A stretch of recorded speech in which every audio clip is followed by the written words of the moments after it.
요즘 시장에서 가장 핫한 재테크 정보 남들은 어떻게 하는지 궁금하셨죠? 손에 잡히는 재테크에서 꽉꽉 채워 알려드립니다.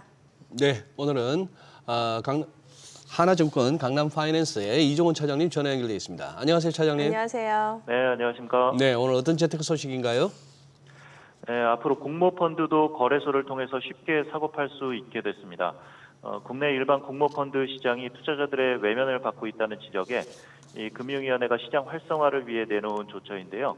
오늘은 공모펀드에 대해서 짚어드리도록 하겠습니다. 네, 공모펀드 시장 성장세가 둔화되면서 이제 금융위가 지금 대대적인 변화를 예고했는데 이번에 공모펀드에 대해서 처음 들어보시는 분들도 있을 것 같습니다. 시장 분위기 어땠는지 좀 설명해 주세요. 공모펀드 규모가 지속적으로 감소를 하고 있었습니다. 특히 이 ETF 시장이 급격하게 커지면서 이 공모펀드 시장이 투자자들의 관심에서 좀 멀어지고 있는 모습인데요. 일단 펀드는 공모와 사모펀드가 있습니다. 사모펀드는 49인 이하로 구성되고 최소 가입 금액이 2, 3억 수준이라서 좀 접근하기가 어렵죠. 펀드 운용 구조도 좀 복잡하고 다양하고요. 반면 공모펀드는 우리가 쉽게 접하는 펀드라고 보시면 되겠습니다. 이 불특정 다수한테 공개돼서 판매되는 펀드죠.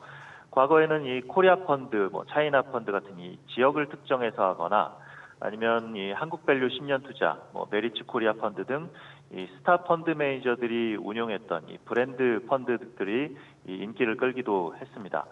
그 당시에는 해외 주식 직접 투자가 좀 어려웠고 ETF도 지금처럼 다양하게 있지는 않았기 때문에 선택지가 별로 없었습니다. 금융 지식도 지금 투자자들보다는 좀 높지 않았던 것으로 기억이 되고요. 지금은 학생들도 유튜브를 보면서 공부해서 이 해외 주식과 해외 ETF까지도 직접 하는 시대가 됐습니다. 예전에는 이 스타 펀드 매니저가 강연을 한다고 하면 우르르 몰려갔는데 지금은 유튜버가 강연을 하면 우르르 몰려가죠. 예전에는 이준우 소장님도 강연하면 우르르 몰려갔던 것 같은데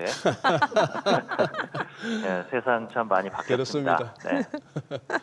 이제 이런 흐름 속에서 공모펀드 설정액은 2010년에 127조 원에서 2019년에 112조 원, 23년 9월에는 100조 원으로 점점 줄어들고 있습니다. 그래서 지난 3일 금융당국에서 공모펀드 경쟁력 제고 방안을 논의해서 발표했는데요. 공모펀드도 ETF처럼 상장을 시켜서 거래 편의성을 개선하고 투자 비용도 절감하는 방안을 공개했습니다. 네, 그래요. 이 공모펀드가 아무래도 최근 들어서 예전만 못한 것은 그거 아니겠습니까? 수익률이 일단 높았다면 여전히 이제 관심을 끌었을 텐데. 네. 시원찮더라 하는 얘기고 차라리 내가 하겠다 하는 그런 마음도 있었을지는 모르겠습니다만 또 거래하기 불편하다는 점도 있었어요. 자, 그렇다면 이번에 이제 금융위가 이렇게 나선다면은 그러면 이제 공모펀드도 휴대폰으로 매매가 가능해지는 겁니까? 네네.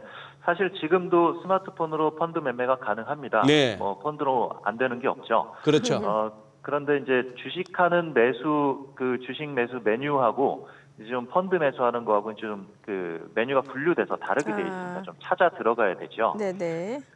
그리고 매수한다고 바로 사지는 게 아니고요. 매수 기준일이 다음 날로 결정되고 또 판매할 때도 돈이 이제 3개월 후에 지급이 되니까 좀 답답함이 있습니다. 네. ETF는 주식같이 같은 화면에서 거래하고 매수 매도도 바로 이제 딱 보여지기 때문에 속도로 치면 공모펀드는 3G, ETF는 5G 이 정도 되겠습니다. 예. 네, 펀드 보수도 이 주식형 펀드가 평균 판매 보수가 0.59%고 ETF는 0.02%입니다. 그렇죠. 수수료가 비쌌죠. 네, 차이가 납니다. 그래서 공모펀드도 상장 시에 이 판매 보수도 경쟁을 좀 해서 줄이는 쪽으로 좀 유대를 하게 되는 거고요. ETF도 규제가 점점 더 풀리고 있는데 기존에는 인덱스를 추종하게 되어 있는데 이걸 없애고 매니저가 이제 자유롭게 운영할 수 있는 액티브 ETF가 출시되고 있죠.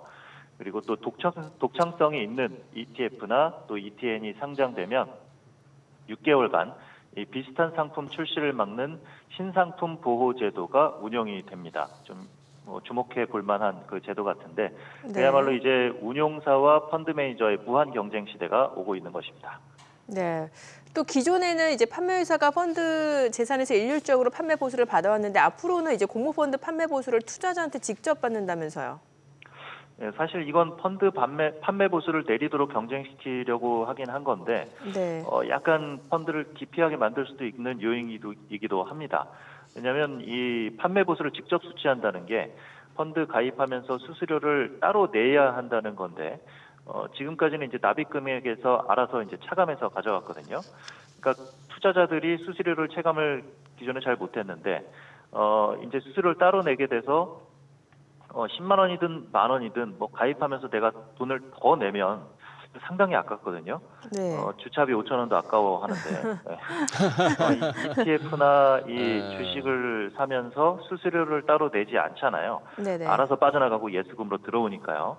이런 점에서는 판매 보수를 직접 따로 수취하게 되면 이런 방안은 좀 아쉬울 것 같습니다.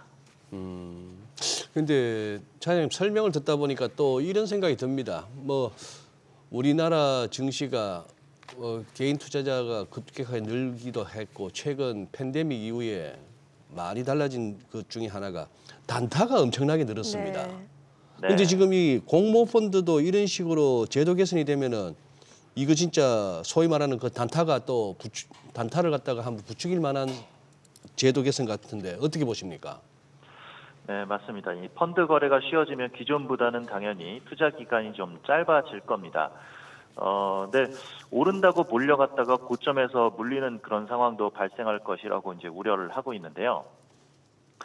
사실 이건 개인마다 또 투자 성향에 따라 달라지는 거기 때문에 뭐 크게 우려할 것은 아니라고 봅니다. 뭐 투자 기간이 짧아지는 거는 뭐 거스를 수 없는 지금 흐름이라고 좀 보여지고요. 네. 그리고 장기 투자한다고 뭐 이렇게 수익률이 안 좋았던 경우도 있죠. 예, 네. 기존에도 펀드 광풍 막 하면서 우르르 몰려갔다가 또 장기간 물리는 경우도 많았습니다. 뭐 딱 어떤 펀드라고 말씀 못 드리겠는데 그렇습니다.